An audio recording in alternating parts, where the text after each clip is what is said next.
Come on, don't show that.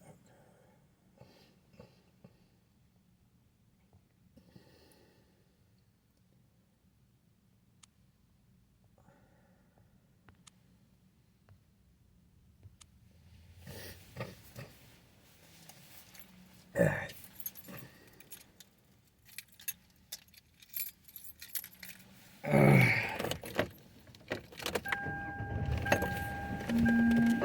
800-637-9116. That's 1-800-637-9116. Or go to selectquote.com. That's 1-800-637-9116. Full details on example policies at selectquote.com/commercials. Sometimes intimate moments happen spontaneously. At Hims, we know it's always better to be ready. And the best way to be ready anytime is to go to Hims.com today. Because when you go to Hims.com/radio, you'll find doctor-trusted ED treatments for less, with the same active ingredient as Cialis.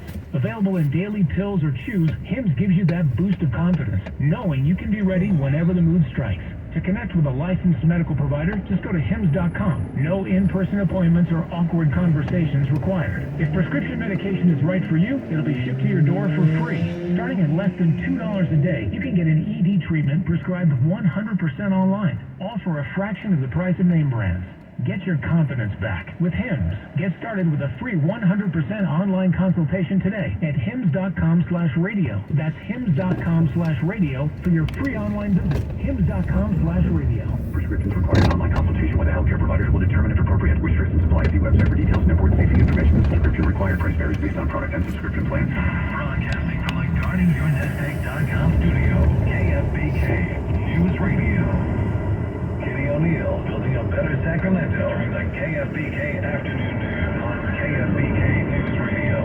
All right, welcome in here, my friends. We got Rich Colby with us, former senior Trump Pentagon official, Marathon Initiative principal, and just a super smart guy. Yesterday was National Security Day.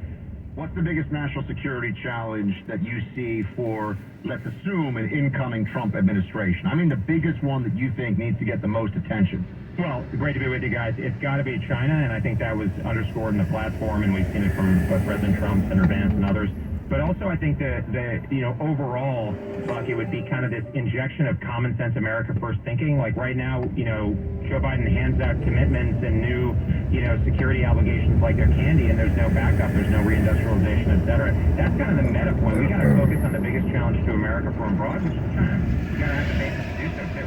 Well, what do we do though? Like, what's the best way to handle China? Because one thing I do know is that the Trump challenging of China that even the right was a little bit opposed to in 2016 has now at least infused itself somewhat into a bipartisan or more bipartisan view of what the China threat is. Totally, but my concern is, and I think you see it from the Biden people, it's largely superficial, and that's why it's so important that the platform is emphasizing the reindustrialization. Senator Vance always says, why are we in a position where we're about to fight a war with China and we get all our stuff made in China? Why don't we have our stuff made at home and we don't get in a war with China from a position of peace through strength, as he said. So I think that's the key way, because we got to be able to produce stuff at scale to allow our forces to be so frightening that they don't get challenged, but also that our friends and allies like Israel, Poland, South Korea, India, that they can fight their battles too and we can back them up. Trump wins. What does it mean to Ukraine-Russia peace? I know you've been writing about this and what the role is of Europe in that, but also, as you just mentioned, what does it mean in Israel?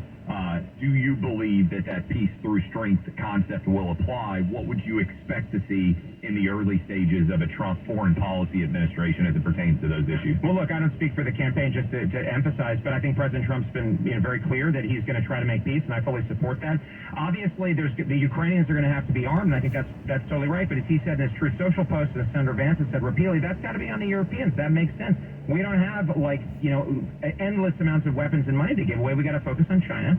So I think that's a reasonable basis, and I was actually just telling a bunch of German, politicians and elite types earlier today and over the last couple of days. Look, the message is clear. It's what Senator Vance said at the Munich Security Conference, which is you got to step up. Meantime, the German government's actually cutting Ukraine. It's not fulfilling its own defense obligations. It's clear as day that the only way this alliance system is going to survive and work for America is for our allies to step up, and that's what the Trump Vance campaign to me is saying very clearly. If you want to end America's international role, you follow the Biden approach, which is going to send us right to the iceberg. I think in the case of Israel, we got to back them. I think it's both the president and Senator Vance have said we got to back them and try to get this situation wrapped up. What the Biden people are doing is they put their their hands into them, they're always holding them back, always in their business, and then not providing the support. I think that's got to change, putting pressure and economic sanctions, et cetera, on Iran. What does a Trump success year one with Ukraine look like? End state, right? He said, I'll end it. Okay, what does that look like? Well, look, I think this is typical. President Eisenhower ran 52, Nixon 68, Reagan 80. You don't tell exactly what your playbook is. I think we know what the goal is. You know, we're not expecting peace on earth, flowers popping up over the, but I think it would be great if you could get to at least a ceasefire or something like it. Again, I don't know what he's got exactly what he's got planned. What do you think a success would look like? Well, I think a success where Ukraine is basically well armed, can defend itself. I think what President Trump and Senator Vance are saying is we got to base this on reality, and you can't say, oh, the Russians are going to disappear, Ukraine's going to get, Crimea back, etc. That kind of like wishful thinking combined with weakness is how we got to this place. And I would say, frankly, another thing is avoiding World War III, because I think President Trump's right to emphasize that. The Chinese are preparing for war. If we can get peace in the next year, that would be pretty awesome.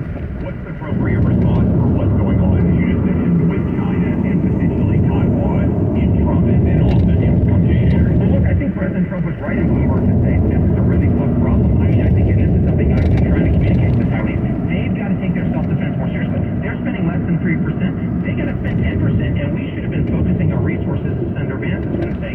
Ultimately, that's a presidential decision, but I think it's the obligation of our security establishment and Taiwan to give us the best basis as possible. I think it's a two-track approach, which is real peace through strength. It's strength, focusing our resources and our industrial capability on China so they see the shield, but at the same time an openness to most cities. And when I hear President Trump saying, I'm open to talk with Xi Jinping, a lot of people criticize him. I'm saying, hey, we want to avoid a war. We got to play both sides. This toughness, but also an openness to avoid World War III. Rich, where can folks go to follow the rest of your work? You can follow me on Twitter, at Albert Colby, or my book, The Strategy of Denial, American Defense in the Age of Great Power Conflict. And if you're deputy DOD chief, will you give us a cool tour of the Pentagon? Well, I make no presumptions. I'd be honored to serve. I'm always happy to talk to you guys. Always happy to, if I'm John Catcher, I'll just get us in, DC would be a little bit more fun for us, right? If we got people actually back in the power. I'm just happy to support the ticket, honestly. There we go. It's so exciting. Yeah, no, it's been a great week for all. Rich Colby, great to see you, man. Thanks for making the time for us. Thanks, gentlemen. Up next, Speaker of the House, we have got Mike Johnson scheduled to swing in and join us. Also, Senator Bill Haggerty, and we mentioned Hulk Hogan is speaking tonight. How about Glenn Jacobs, mayor up in Knoxville? All that and more coming your way. Final hour Thursday. Clay Travis and Buck Sexton on the front line of truth. First for breaking news 24/7 on KFBK, Sacramento's news radio. Clay Travis and Buck Sexton are paying attention to the ongoing events in Israel with the help of the International Fellowship of Christians and Jews, an organization on the ground throughout Israel. Yael Eckstein is their CEO, and she joins them from Israel for this update. Hi again, Yael. It's Buck. So good to talk to you. We haven't heard the full truth about the fact that Israel is being attacked from all sides. We know the last few weeks there have been a lot of rocket fire attacks from Hezbollah in the north. How is Israel handling this? Yeah, something a lot of people don't hear about, that Israel is under attack on every single border. In northern Israel, we've had over 200 rockets and explosive-laden drones fired at Israeli cities. The citizens of Israel are coming together. We're coming together to respond to these rocket attacks, to extinguish the flames and the fires that are started by these rockets.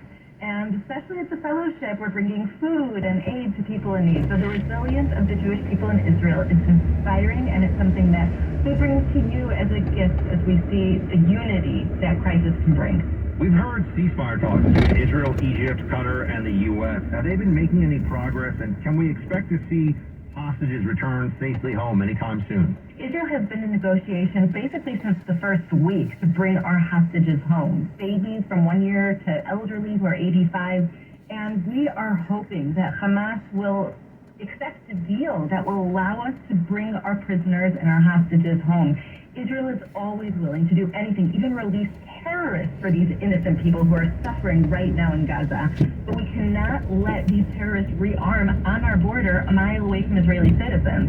So we are in deep prayer. We are in negotiations right now with Hamas, and we just pray that there will be an end to this war very soon. This message was brought to you, sponsored by the International Fellowship of Christians and Jews.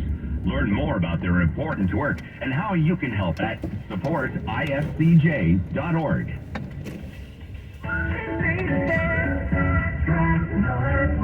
First cup, last flight, family days and game nights. From the start of your day to the end of your day, each moment is special because it's the little things that are the big things.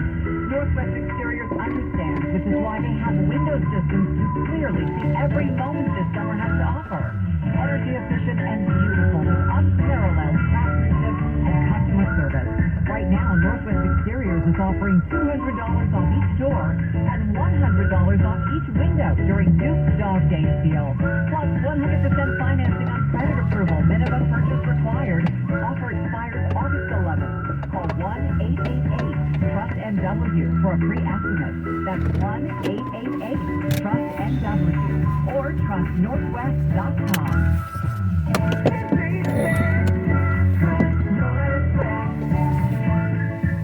KFBK Sacramento, KFBK FM, Paul Times. For local news, breaking news, traffic, and weather, KFBK, Sacramento's News Radio.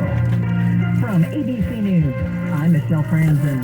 Less than a week after an assassination attempt, Donald Trump will accept the party nomination at the Republican National Convention tonight. His speech, the first since the shooting at a rally in Pennsylvania. Multiple sources tell ABC News the FBI reviewed the phone of shooter Thomas Crooks and found he conducted a web search for the Trump rally in Butler and also the Democratic National Convention. ABC's Pierre Thomas has more on the timeline leading up to the shooting after the FBI briefed congressional leaders about security. Police say he is a rangefinder, which can be used to establish distance for target practice. And at 5:52 p.m., a sniper spotted Crooks on the roof, roughly 20 minutes before he takes his first shot. At 6:02, Trump walks onto the stage. Someone's on top of the roof. Look. The crowd noticed a suspect on the roof. An officer climbs up the building, but falls to the ground after Crooks aims his weapon at him. At 6:12, the first shots ring out. A chorus of Democrats, including top congressional leaders, calling for President Biden to step aside as the nominee. The president, who has COVID, is isolating at his home in Delaware. ABC News contributor Heidi Heitkamp says pressure is mounting all around. The poll numbers are not good. We should all understand that they haven't been good for a long time. And the debate performance was an opportunity for the president to reset the campaign, to come out with vigor, and exactly the opposite happened. So I think we'll know more by the end of the week, beginning of next week. Protests in Israel over Prime Minister Benjamin Netanyahu's trip to Washington, D.C. next week to address both chambers of Congress. Anger here on the streets that the Prime Minister is leaving for the U.S. during new efforts to reach a Gaza ceasefire deal, what they say amounts to abandoning the hostages. Chanting, no hostage deal, no trip abroad. Protesters calling on Netanyahu to cancel his U.S. trip. Jordana Miller, ABC News, Jerusalem. You're listening to ABC News. From California's capital city, now trending on KFBK, Sacramento's News Radio. Good morning at 11:02. I'm Matt Pacini with your top local stories on KFBK News Radio. Just to let you know, KFBK will be carrying Trump's speech tonight, live right here on KFBK. Film and television production in the LA area has not fully recovered from last year's dual Hollywood writers and actors strikes. Here's Daniel Martindale. A new report from Film LA says compared to last year, on-location filming was down more than 12% between April and June. Feature film production was down 3.3%, with commercial production down 5.1%. The largest decline by far was in reality TV production, with filming down nearly 57% compared to the second quarter of 2023. I'm Daniel Martindale. 3 men are facing charges of trafficking fentanyl in Santa Cruz County. The deputy patrolling an area known for drugs stopped 28-year-old Oscar Alvarez outside a motel. The search of his backpacks led to 15 baggies of fentanyl, meth, and cocaine. He faces 100 years in prison if convicted. Alvarez and another suspect haven't been in court yet, but the third suspect has a hearing tomorrow. And the state is boosting apprenticeships to help young people kickstart their careers. 51 projects are being funded to give those between 16 and 24 more opportunity. This includes young parents, former foster kids, and students in communities with high poverty rates. Traffic and weather together, here's Roy Lamella. This report sponsored by Positive Coaching Alliance. We are getting reports of an accident southbound 99 just before Florida Road. This is just coming into our screen. So right now we're not seeing any delays, but just watch out for that as you're approaching the area. Also, no delays. No improvements as you're making your way out of West Sacramento. You're still slow just after Reed Avenue and continues to Capitol Avenue. Got issues with youth or high school sports? Positive Coaching Alliance can help. PCA, a national nonprofit, offers more than 1,000 free online resources for youth and high school sports coaches, parents, students and administrators. Visit pcadevzone.org. Traffic on the 10s every 10 minutes, mornings and afternoons. Roy Lamella, KPK News Radio, 93.1 FM, 1530 AM.